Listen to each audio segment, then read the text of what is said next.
नमस्कार साथियों, आपका फिर से स्वागत है हमारे स्टार एकेडमी के यूट्यूब चैनल पर। और आज हम पढ़ेंगे विद्युत धारा का ओम का नियम। ठीक है, तो देखते हैं।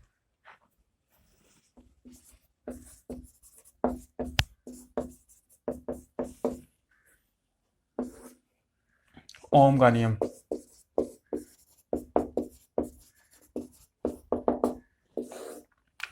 देखो, ओम वैज्ञानिक। तो ओम वैज्ञानिक ने क्या बताया कि जब कोई दो बिंदु है ए से बी तक, ए से बी तक कोई बिंदु है और इनके मध्य ये चालक तार से जुड़े हुए हैं, इसमें I धारा प्रवाहित हो रही है और इन दोनों बिंदुओं के मध्य V वोल्टेज उत्पन्न हो रहा है। तो ओम ने बताया कि किसी चालक तार में प्रवाहित धारा उनके मध्य सिरों पर उत्पन्न विभवांतर के समानुपाती होती है। अर्थात हम यह भी कह सकते हैं कि दो सिरों के मध्य उत्पन्न विभवांतर चालक तार में प्रवाहित धारा के समानुपाती होता है। ठीक है, तो हम ये कह सकते हैं किसी चालक तार के सिरों के मध्य उत्पन्न विभवांतर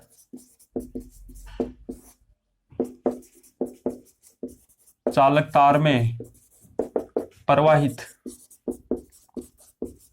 धारा I के समानुपाती होता है।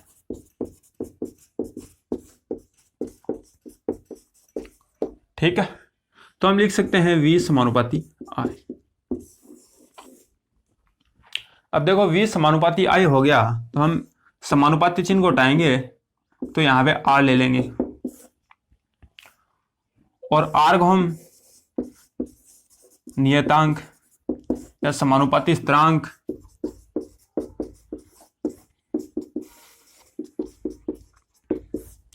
या इसे प्रतिरोध भी कहते हैं। अब देखो, जो R है, R क्या है? प्रतिरोध है। इसका मात्रक हम देखें, मात्रक होता है ओम। इसका प्रतीक चिन्ह यह है। ठीक है, यह प्रतिरोध है। अब हम बात करते हैं प्रतिरोध की।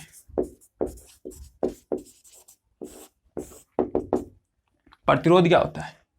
तो देखो, चालकता में उत्पन्न बाधा को प्रतिरोध कहते हैं।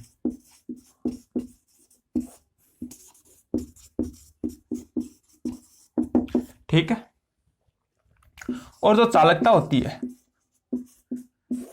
उसका व्युत्क्रम होता है प्रतिरोध। चालकता के व्युत्क्रम होता है प्रतिरोध। ठीक है, देखो, जैसे चालकता बढ़ेगी प्रतिरोध का मान घटेगा। ठीक है, यह बढ़ेगा तो प्रतिरोध कम होगा, प्रतिरोध बढ़ेगा तो चालकता कम होगी। यह प्रतिरोध का सिस्टम है। ठीक है, अब हम आगे देखेंगे जो प्रतिरोध है, प्रतिरोधों का संयोजन किस प्रकार से हम परिपथ में कर सकते हैं उनके बारे में हम पढ़ेंगे, समझेंगे।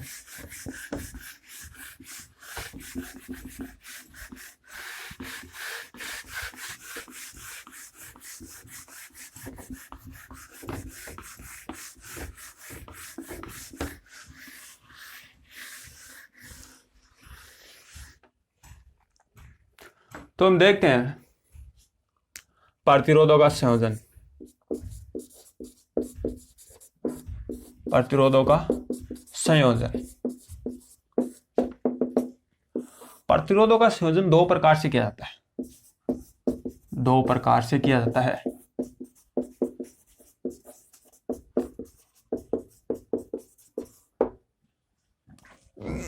पहला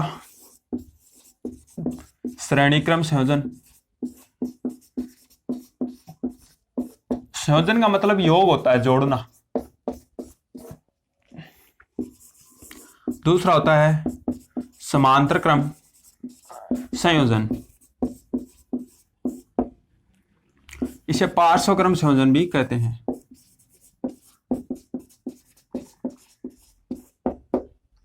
ठीक, श्रेणी क्रम संयोजन है, उसको हम पढ़ेंगे। तो श्रेणी क्रम संयोजन होता क्या है वास्तव में, तो देखो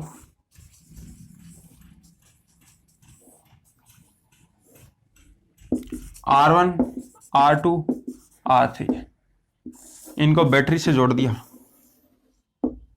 या प्लस या माइनस। ठीक है, अब देखो इधर से धारा I, voltage V1, voltage V2, voltage V3।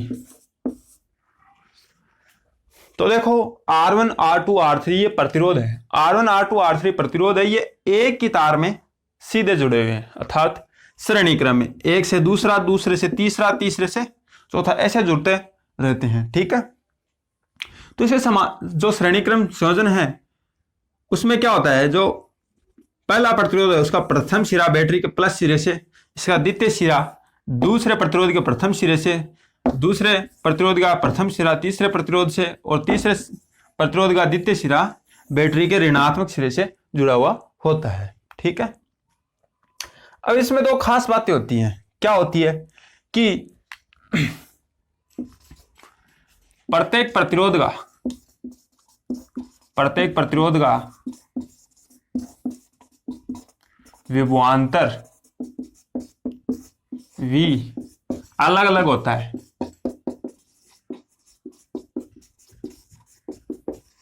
ठीक है, दूसरा, प्रत्येक प्रतिरोध में धारा का मान समान रहता है। ठीक है, ये दो बातें मोस्ट इंपॉर्टेंट है। मोस्ट इंपॉर्टेंट क्या है कि प्रत्येक जो प्रतिरोध है इसका जो विभवांतर है, वोल्टेज है, वो सबका अलग अलग होता है। इसमें V2 है, इसमें V3 है। ठीक है, ये क्या होता है, सबका अलग अलग होता है। लेकिन इसमें धारा का मान यहां भी I है तो यहां भी I ही रहेगी और यहां भी I ही रहेगी, सेम रहेगी। ये श्रेणी क्रम संयोजन का विशेषता है। अब आगे हम देखें इनके तुल्य प्रतिरोध का सूत्र। तो तुल्य प्रतिरोध का सूत्र देखें हम,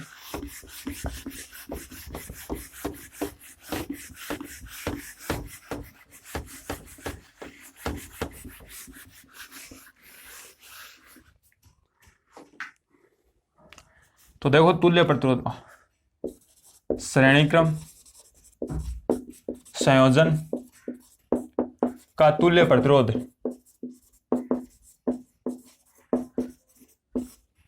ज्ञात करना। देखो ज्ञात करते हैं ओम के नियम से। ओम के नियम से हम जानते हैं V बराबर IR। अभी पढ़ के आए थे हम V बराबर IR, ये ओम का नियम है। ओम का नियम,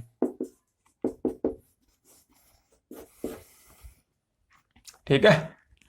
तो देखो जो R1 था प्रतिरोध, उसमें वोल्टेज भी V1 थी, धारा उसमें समान थी, तो इसे समीकरण 1 दे दिया, V1 बराबर I R1, फिर V2 बराबर I R2, V3 बराबर I R3, समीकरण 2, समीकरण 3, तीनों को जोड़ दिया आपस में, तो V1 plus V2 plus V3 बराबर I R1 plus I R2 plus I R3।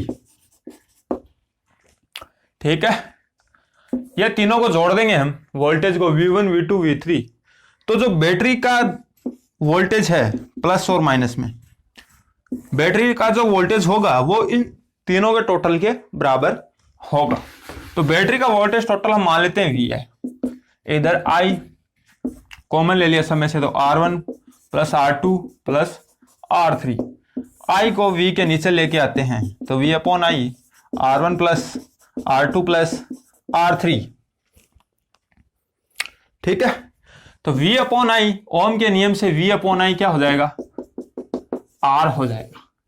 तो यहां पे हम लिख सकते हैं R बराबर R1 plus R2 plus R3। यह तुल्य प्रतिरोध का सूत्र है। ठीक है, अब देखो मान लो श्रेणीक्रम संयोजन में आपको दे दे कि 5 ओम जुड़े हुए हैं और 10 ओम जुड़े हुए हैं और 15 ओम जुड़े हैं, तो इनका तुल्य प्रतिरोध बताओ। तो तुल्य प्रतिरोध सीधा सीधा है, इन तीनों को आपस में जोड़ दो तो आ जाएगा हमारे पास 30 ओम। यह श्रेणीक्रम संयोजन का तुल्य प्रतिरोध है। ठीक है, अब हम बात करेंगे समांतर क्रम संयोजन की, अर्थात पार्श्व क्रम संयोजन।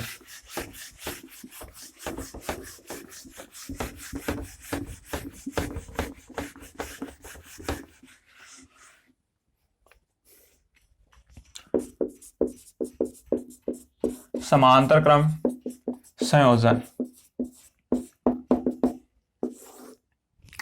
तो समांतर क्रम संयोजन में क्या होता है कि समांतर क्रम संयोजन का मैं चित्र बना रहा हूं।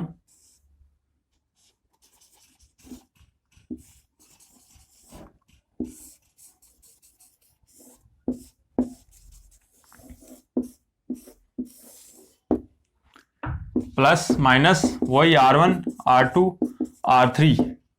ठीक है, धारा I, इसमें I1 I2 I3,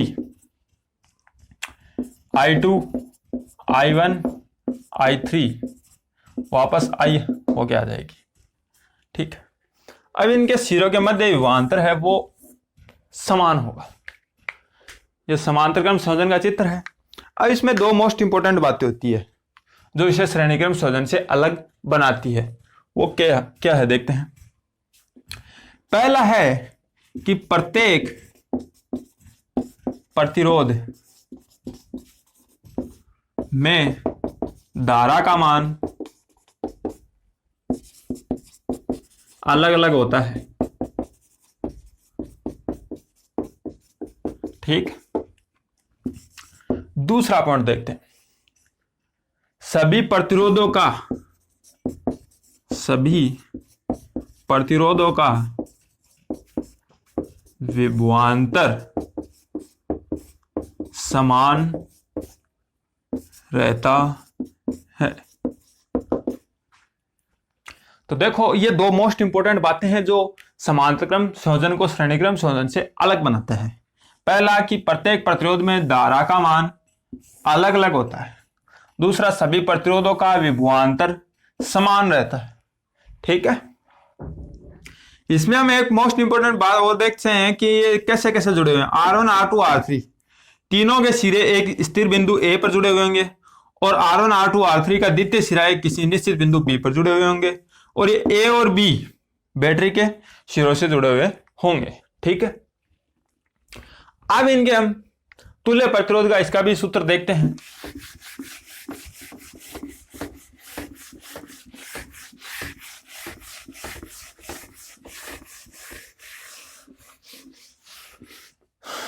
तो देखो, तुल्य प्रतिरोध देखें, I1 बराबर V अपॉन R1 होगा ओम के नियम से।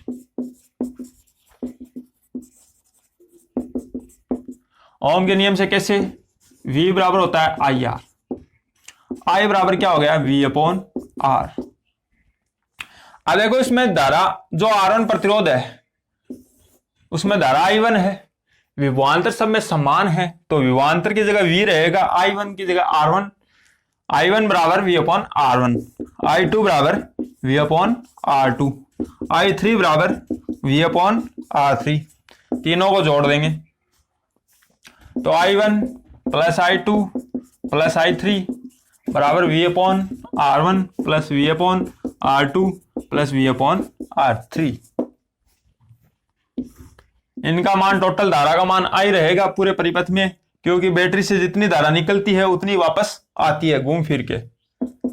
तो V कॉमन ले लिया तो 1 upon R1 plus 1 upon R2 plus 1 upon R3। I के नीचे V आ गया, इधर बच गया 1 upon R1 plus 1 upon R2 plus 1 upon R3। I upon V होता है 1 अपॉन आर, वो भी ओम के नियम से। देखो इधर V अपॉन आई बराबर होता है R, तो I अपॉन वी बराबर क्या होगा 1 अपॉन आर हो जाएगा। पलट देंगे, इसके नीचे एक मान लेंगे, इसको पलट देंगे, इसको पलट देंगे, तो I अपॉन वी बराबर आ गया 1 अपॉन आर बराबर 1 upon R1 plus 1 upon R2 plus 1 upon R3। ठीक है, ये तुल्य प्रतिरोध का सूत्र आ गया। अब इसमें भी यही है कि मान लो ये तीनों प्रतिरोध दिए हुए हो समांतर क्रम में, तो इनका तुल्य प्रतिरोध पूछे तो हम निकाल सकते हैं 1 अपॉन आर बराबर 5 प्लस 1 अपॉन 10 प्लस 1 अपॉन 15। कितने आगे, लघुत्तम आगे 30, 6 पंजो 30, 3 प्लस 2 बराबर हो गए 11/30। तो आर का मान निकालना है हमें, तो 30/11 ओम। ये समांतर क्रम संयोजन के तुल्य प्रतिरोध का मान आ गया। ठीक है,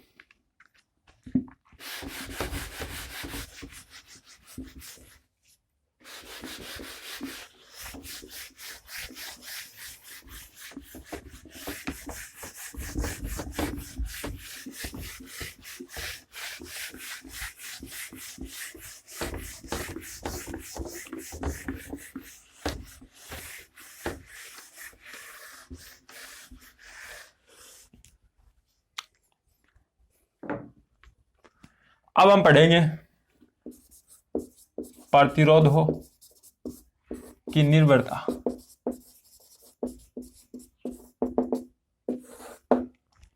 देखो प्रतिरोध किन किन चीजों पर निर्भर करते हैं। तो पहला पॉइंट है चालक तार की लंबाई। तो चालक तार की लंबाई L प्रतिरोध है चालक तार की लंबाई के समानुपाती होता है। जैसे जैसे तार की लंबाई बढ़ती है प्रतिरोध का मान भी वैसे वैसे बढ़ता है। दूसरा पॉइंट हम देखेंगे चालक तार का अनुप्रस्थ काट क्षेत्रफल, इसे मोटाई भी बोलते हैं, कोई दिक्कत नहीं है।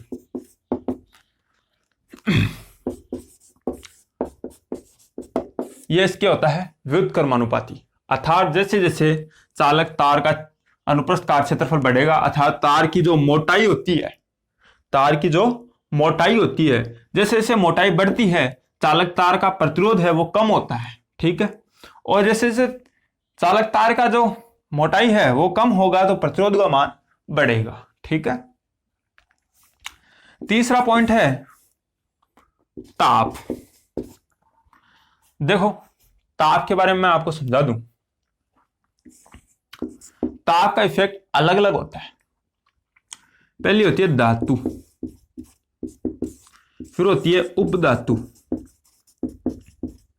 और तीसरा होता है अधातु।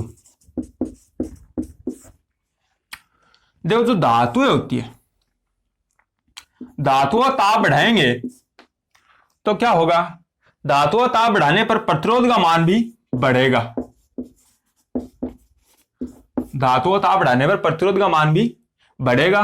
वो क्यों बढ़ेगा, वो आप जैसे मैं आपको नॉर्मल समझा दूं कि जो धातु हैं उनके अंदर अणु होते हैं, अर्थात इलेक्ट्रॉन होते हैं। अणुओं के अंदर भी परमाणु, परमाणुओं के अंदर इलेक्ट्रॉन प्रोटॉन होते हैं। तो वो जब इनको ताप मिलेगा, ताप मिलने से वो अणु गतिज ऊर्जा को अवशोषित करेंगे, अर्थात गतिज ऊर्जा ग्रहण करेंगे। गतिज ऊर्जा ग्रहण करने के कारण क्या होगा, वो इधर से उधर गति करेंगे। गति करने के कारण क्या होता है, इनकी एंट्रोपी बढ़ जाती है। क्या बढ़ जाती है, एंट्रोपी बढ़ जाती है। वैसे ये पार्ट्स केमिस्ट्री का है, फिर भी मैं आपको समझा दूं। एंट्रोपी बढ़ जाती है, एंट्रोपी बढ़ने के कारण इनका जो प्रतिरोध है वो बढ़ जाता है। ठीक है, धारा का चालन आसानी से नहीं हो पाता है, इसलिए ताप बढ़ने पर धातुओं का प्रतिरोध बढ़ जाता है। लेकिन उपधातु जो है, उपधातु का ताप बढ़ेगा तो ताप जो प्रतिरोध है, प्रतिरोध कम होगा और चालकता बढ़ेगी। ठीक है। उपधातु में उल्टा होता है धातुओं से, कि उपधातु का ताप बढ़ा देंगे तो प्रतिरोध कम हो जाएगा और चालकता बढ़ जाएगी। वो क्यों बढ़ेगी? क्योंकि उपधातु में यह होता है चालन बैंड और यह होता है इलेक्ट्रॉन बैंड।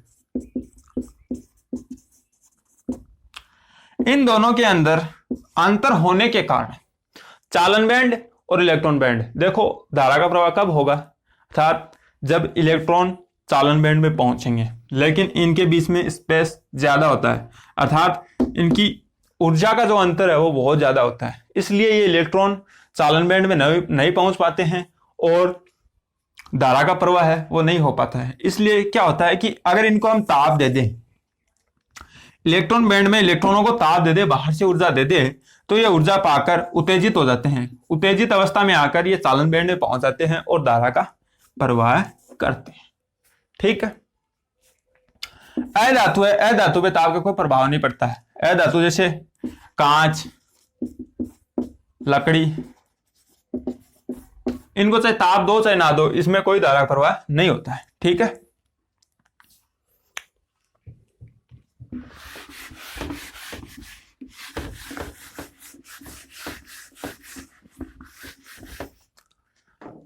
अब हम बात करेंगे चौथा पॉइंट, पदार्थ की प्रकृति।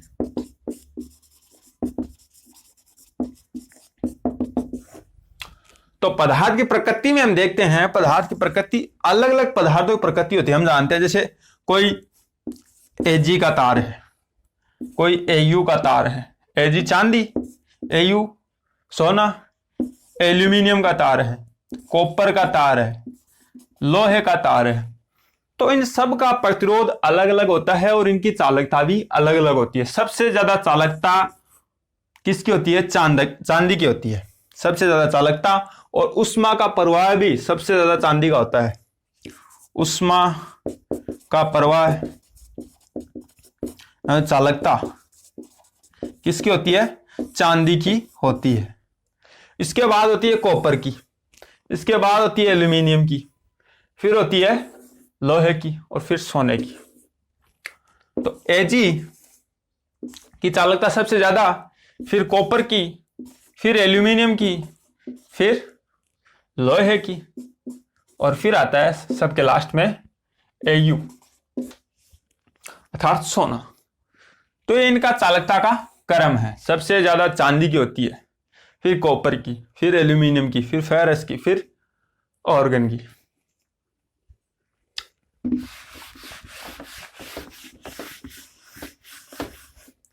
अब देखो हम इस पॉइंट पे आते हैं, इन दोनों पे प्रतिरोध निर्भर करता है, तो हम लिख सकते हैं L/A। तो R जो समानुपाती चिन्ह है इसको हम हटाएंगे तो यहां पे ले लेंगे रो L/A। ये रो क्या होता है? इसे बोलते हैं विशिष्ट प्रतिरोधकता।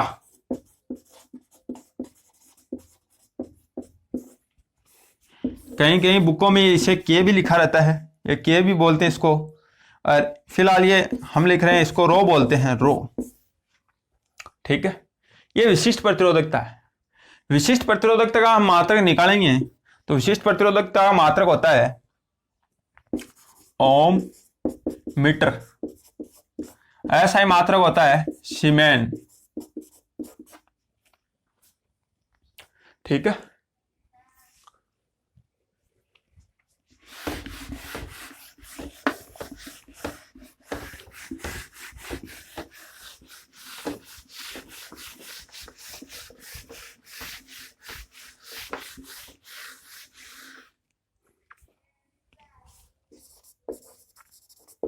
विद्युत शक्ति, पावर।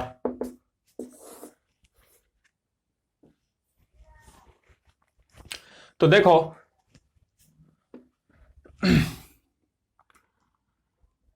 कार्य करने की जो दर है, कार्य करने की दर को विद्युत शक्ति कहते हैं।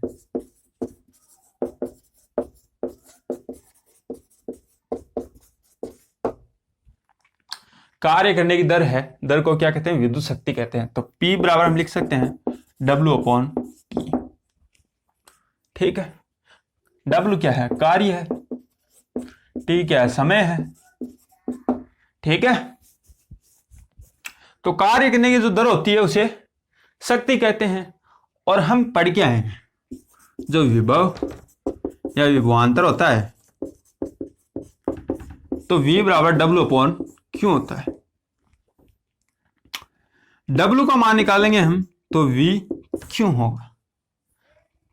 ठीक है, तो P बराबर VQ/T लिख दे W की जगह।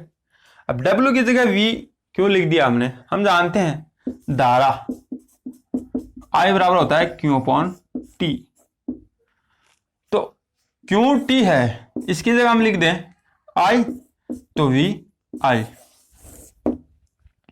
तो P बराबर हो गया VI। ठीक है, यह विद्युत शक्ति का सूत्र आ गया। इसका मात्रक होता है वॉट। क्या होता है, वॉट। और देखो 1 किलो वॉट होता है, उसमें 1000 वॉट होते हैं।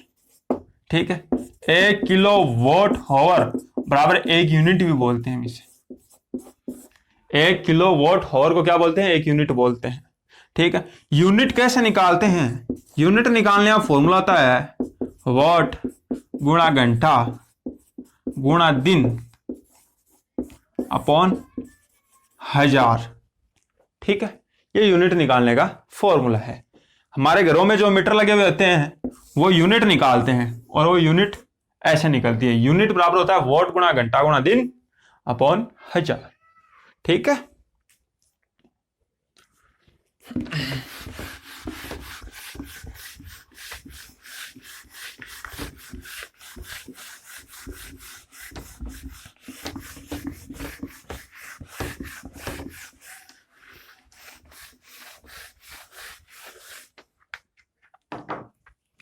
अब हम बात करेंगे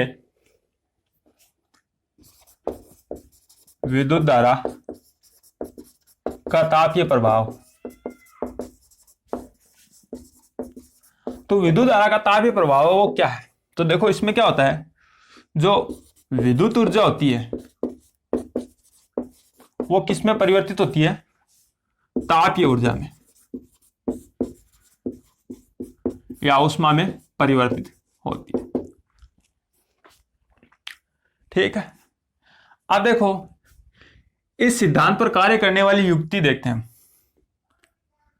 युक्तियां कौन कौन सी युक्तियां हैं वो देखते हैं। पहला है प्रेस। जो घर में स्त्री होती है वो किस सिद्धांत पर कार्य करती है, विद्युत धारा के तापीय प्रभाव पर कार्य करती है। विद्युत टोस्टर। तीसरा है जो हमारे घर में होते हैं ना, माइक्रोवेव ओवन। चौथा है विद्युत सिगड़ी, भी देखी हमने घर में, तो वो भी किस पे काम करती है, विद्युत धारा के तापीय प्रभाव पर काम करती है। ठीक है, अब देखो H बराबर I²RT।